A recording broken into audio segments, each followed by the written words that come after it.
అందరికీ నమస్తే, welcome to our channel.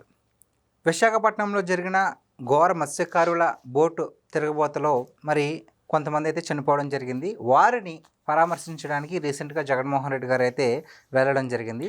ఈ అంశంపై మనతో పాటు విశ్లేషించడానికి ఉన్నారు పొలిటికల్ అనలిస్ట్ శ్రీలీల గారు. నమస్తే అండి. నమస్తే మేడం. ప్రమాదవశాత్తు విశాఖ తీరంలో అయితే ఒక బోటు తిరగబడిపోయి కొంతమంది అయితే మత్స్యకారులు చనిపోవడం జరిగింది. సో వాళ్ళని పరామర్శించడానికి జగన్మోహన్ రెడ్డి గారు వెళ్ళడం జరిగింది. సో ఆ కుటుంబాలు కూడా అనుకుంటే మా కోసం ఇతను వస్తున్నాడు కదా, ఏమైనా సహాయం చేస్తారేమో అనుకుని సో ఆయన కూడా ప్రకటించడం జరిగింది. అయితే మా ప్రభుత్వం అధికారంలోకి వచ్చిన తర్వాత చేస్తామని చెప్పేసి అంటున్నారు. సో దాని గురించి ఏమంటారండి? మిగతా నాయకులు ఎవరైనా ఈ పరామర్శకు వెళితే ఖచ్చితంగా అది ఎలాంటి ప్రమాదం అయినా సరే బాధితులకి భరోసా ఇచ్చే నాయకుడు వస్తున్నాడంటే ఒక చిన్న ఆశ. ఎందుకంటే పోయిన వాళ్ళు తిరిగి రారు, కానీ ఉన్న కుటుంబ సభ్యులైనా జీవితం కొనసాగించాలి అంటే ఎవరో ఒక సపోర్ట్ ఉండాలి. కాబట్టి ఒక ఆశ ఉండిద్ది, వాళ్ళ కోసం ఎదురు చూస్తారు. బాధలో కూడా వాళ్ళు ఒక చిన్న ఆశతోటి బయటపడాలనే ప్రయత్నం చేస్తారు. కానీ ఇక్కడ వస్తుంది ఎవరు? వైఎస్ జగన్మోహన్ రెడ్డి. వైఎస్ జగన్మోహన్ రెడ్డి అంటే భరోసా కాదు, బతుకుని భయంతో ముందుకు తీసుకువెళ్ళటం. ఎందుకు ఈ విధంగా అనుకోవాల్సి వస్తుందంటే ఏ రోజైనా సరే జగన్మోహన్ రెడ్డి ఎవరికైనా ఇదిగో ఈ 1,00,000 రూపాయలు ఇచ్చాడనో, ఈ 2 లక్షలు ఇచ్చాడనో, లేకపోతే వీళ్ళకి వైద్య సహాయం అందించాడనో, లేకపోతే ఇంకెవరికో విద్యాబుద్ధులు నేర్పించాడనో విన్నామా? ఇదే విశాఖ హార్బర్లో 45 బోట్లు తగలబడితే జగన్మోహన్ రెడ్డి ఏ పరదాల చాటును దాక్కున్నాడో చెప్పనండి. ఏ రోజైనా ఏ మత్స్యకారుడికైనా సరే ఒక వల ముక్కైనా కొనిచ్చాడా? నేనేమంటాడు, చేపలను కాదు కొనివ్వాల్సింది, వల ఇవ్వాలి, వలిస్తే బతుకుతారని చెప్పేసి చాలా కబుర్లు చెప్పాడు. కాకమ్మ కబుర్లు అవన్నీ పక్కన పెట్టు. సరే, ఆ 45 బోట్లు తగలబడిపోయినప్పుడు ప్రమాదవశాత్తు ఆ రోజున పవన్ కళ్యాణ్ గారు ఎంత ఇచ్చారండి ఒక్కొక్క బోటుకు సంబంధించి? తనకున్న దాంట్లో తనకు తగ్గట్లుగా 40,000 50,000 ఆయన ఎక్స్గ్రేషియా ప్రకటిస్తే అప్పుడు అధికారంలో కూడా లేరు. ఆ రోజున లేకపోబట్టే ఆ కొంచెం ఉంటే ఇంకా గొప్పగా వాళ్ళకి మేము ఎలాగోలాగా సినిమాలు తీసైనా నేను పార్టీని ముందుకు తీసుకువెళ్తున్నానని చెప్తున్న గొప్ప నాయకుడు. ఆ రోజున తన సహాయం తను అందిస్తే వైఎస్ఆర్సీపీ పార్టీ బుద్ధి లేని మాటలు ఏం మాట్లాడింది ఆ రోజున? ఎవరైతే అక్కడ పవన్ కళ్యాణ్ దగ్గర తీసుకున్నారో డబ్బులు, వాళ్ళకి వైఎస్ఆర్సీపీ ప్రభుత్వం నుంచి మీకు ఏ డబ్బులు రావని ప్రకటించింది. ఎవరు మీరు అర్హత కోల్పోయారని చెప్పి ప్రకటించింది. పరదాలు కట్టుకొని తిరిగిన నువ్వేం మాట్లాడతావు? పరదాలు కట్టుకొని తిరిగిన నువ్వేం రక్షిస్తావు? పరదాలు కట్టుకొని తిరిగిన నువ్వేం భరోసా ఇస్తావు? ఏం భరోసా ఇస్తాడు? నిన్న మత్స్యకారుల దగ్గరికి అంటే ఈయన తానా అంటే తందానంటూ సాక్షి వాడు ఆడొచ్చి ఏం చేస్తాడు, మొహాల్లో మైకులు పెట్టేసి చెప్పండి మీరు ఆనందపడుతున్నారా అని అడుగుతాడు. ఎలా ఆనందపడతారు?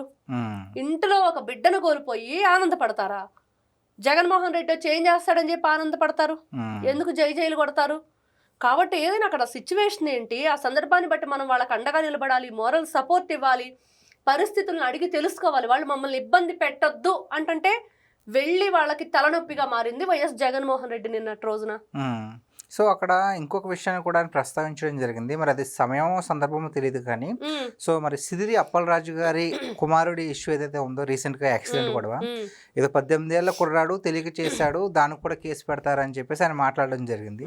సో ఒక మాజీ ముఖ్యమంత్రి స్థానంలో ఉన్నటువంటి వ్యక్తి, ఒక ఎమ్మెల్యే స్థానంలో ఉన్నటువంటి వ్యక్తి ఈ విధంగా మాట్లాడొచ్చు అంటారా? యాక్చువల్గా మాట్లాడొచ్చు, తప్పే ఉంది. బిడ్డ అల్లాడిపోతున్నాడమ్మా అన్నట్లుగా పాపం అల్లాడిపోతున్నాడు జగన్మోహన్ రెడ్డి. తప్పే ఉంది. ఇప్పుడు 18 ఏళ్ల అబ్బాయి యాక్సిడెంట్ చేసి మనిషిని చంపేశాడు. వాడు బండి మీద నుంచి కింద పడి అన్ని దెబ్బలు తగిలితే ఎవరండి గతి ఏదన్నా జరిగితే అబ్బాయికి?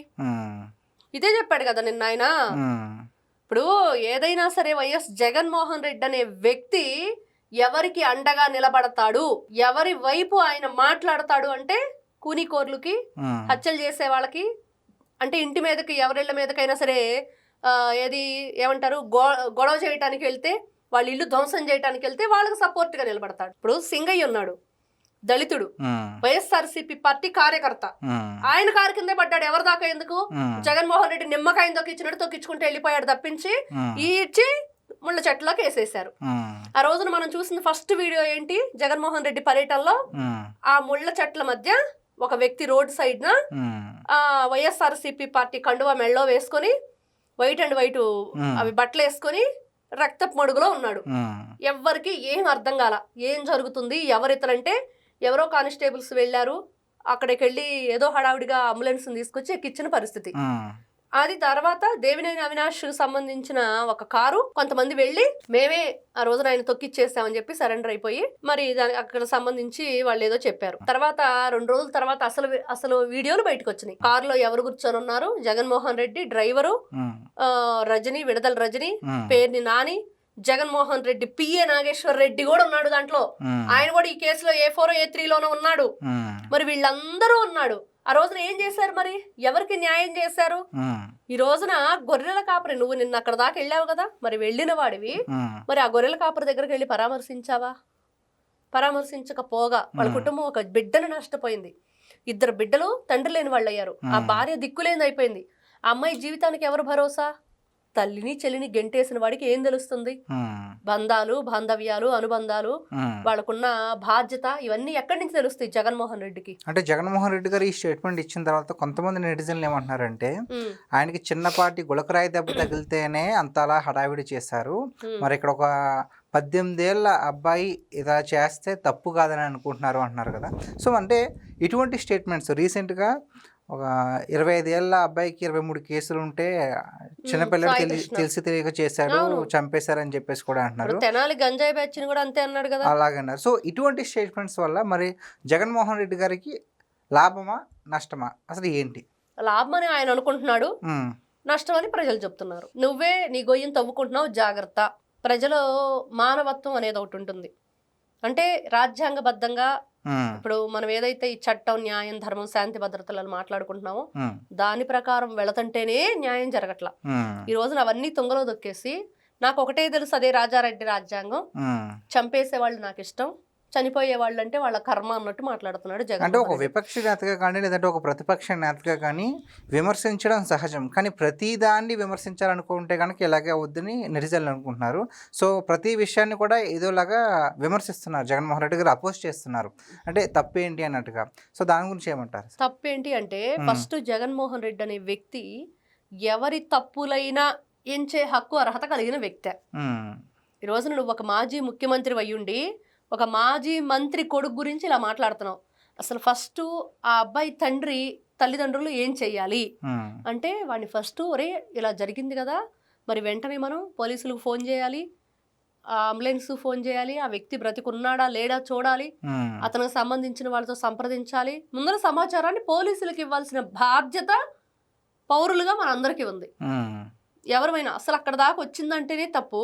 ఆ అబ్బాయికి ఉంది లెర్నింగ్ లైసెన్స్, ఆ అబ్బాయికి 18 ఇంకా కంప్లీట్ అవ్వలేదు, విపరీతమైన స్పీడ్తో వెళ్తున్నాడు, ఒక మనిషే చనిపోయేంత ఘోరంగా అతను డ్రైవింగ్ అంటే మనం ఆలోచించాలి.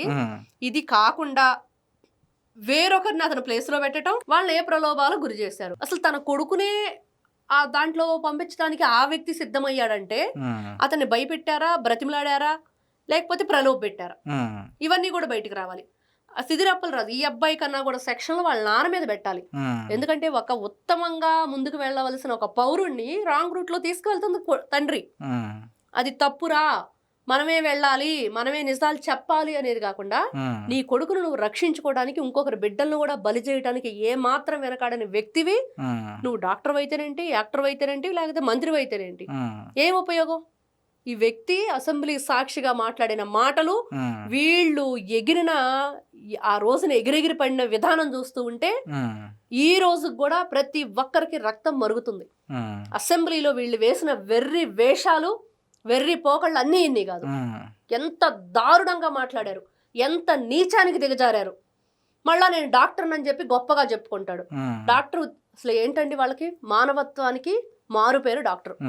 వాళ్ళు ఎక్కడా కూడా ఒక ప్రాణం కాపాడటానికి చూస్తారు తప్పించి ఒక ప్రాణం పోతంటే ఏమాత్రం ఆ వృత్తికి ద్రోహం చేసిన వాళ్ళు అవుతారు తప్పించి ఇంకోటి కాదు.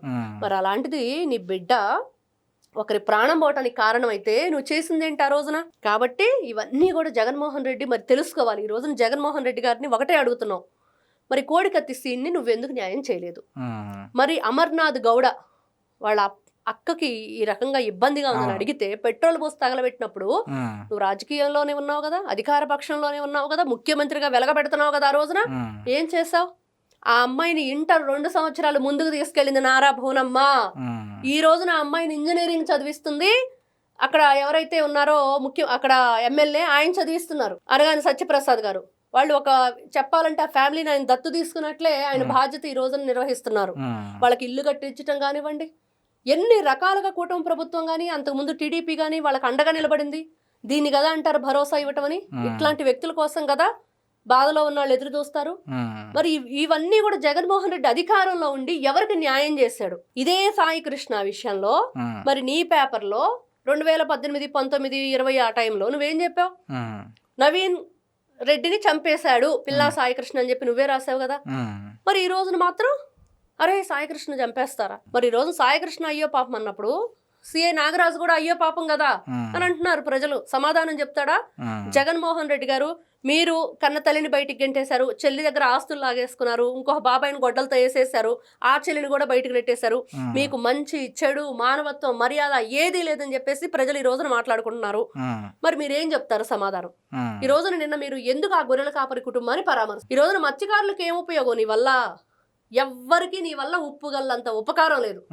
కాబట్టి నీలాంటి వ్యక్తుల వల్ల ఏదో భూమి మీద గింజలు పుచ్చిపోతే అని పుడతారు చూడు, అందుకు పుట్టిన వ్యక్తులు తప్పించి మీ పేపర్లో రాస్తే తప్పులేదు, మీ ఛానల్లో మాట్లాడితే తప్పులేదు, రైతుల మీద అన్యాయంగా అక్రమంగా కేసులు పెట్టి పోలీసులు బూట్లు కాలతో కొట్టి తన్నితే తప్పులేదు. కానీ మనిషి చనిపోయినా కూడా ఈ రోజున అయ్యో పాపం ఏదో జరగకుండా యాక్సిడెంట్ జరిగిందంట, ఏదో అనుకోకుండా చేశాడంట, చిన్నపిల్లడు కాబట్టి వదిలేయాలి. అవినాష్ రెడ్డి గొడ్డలతో నరికేస్తే పాపం చిన్నపిల్లడు అవినాష్ రెడ్డి, అయ్యో పాపం చిన్నపిల్లడు, ఆయన చిన్నపిల్లాడు, ఈయన బుల్లి పిల్లాడు, సరిపోయారు.